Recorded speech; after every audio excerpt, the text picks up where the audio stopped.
The Metro, which has an interesting story. Well, you tell us the story. This is an incredible story, in fact combining two important issues of our age, Ebola and zero-hour contracts. This poor man, a Nigerian man who was in Nigeria visiting his family, came home and was told he wasn't allowed back to work because he'd been to Africa, West Africa, Nigeria, which is officially Ebola-free. His wife... It is now, it wasn't. Did he travel since it was Ebola-free? I think he did. His wife, who is white and English and has been in contact with him, has been told that she can go to work. She works for the same company. He's on a zero-hours contract, so he is losing out on his income. I think this is the shape of things to come. There is going to be, you know, West Africa has had such a tough time over the past few decades. I've made films in several parts of West Africa, and it is a very difficult, tough place to survive. It has been torn apart by civil war.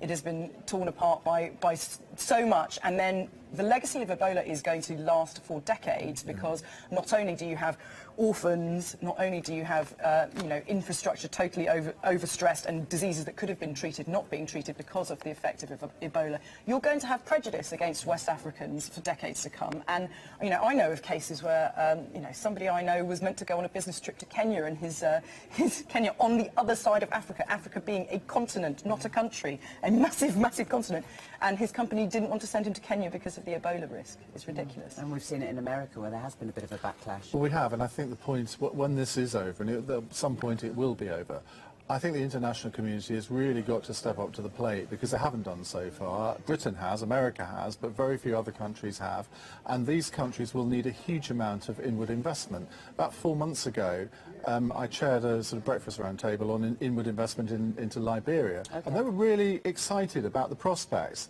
And then 3 weeks later, Ebola broke out, and nobody wants to go there anymore. And it's going to be sort of inward investment that gets these countries back on their feet. And it's going to be stories like this one that persuade people. Well, it doesn't have to be a death sentence. It doesn't, but it helps if you're European or American for it not to be a death sentence. I mean, this woman had experimental drugs. She had antibodies from people who had survived and look, Ebola. a team of people looking after exactly. her. And you nearly said white then, and I kind of wish you had, because that is actually the secret here. If you're white, you'll get over it. Immunity to Ebola. And this experimental drug, which I don't know where it's come from, but it was quite clear that was administered to Americans who were in West Africa. Why isn't it, even now, even if it isn't perfect, it's surely got to be better than what's available at the moment? Isn't enough of this treatment. Make it up. They're making sure that white people get it. Yeah, exactly.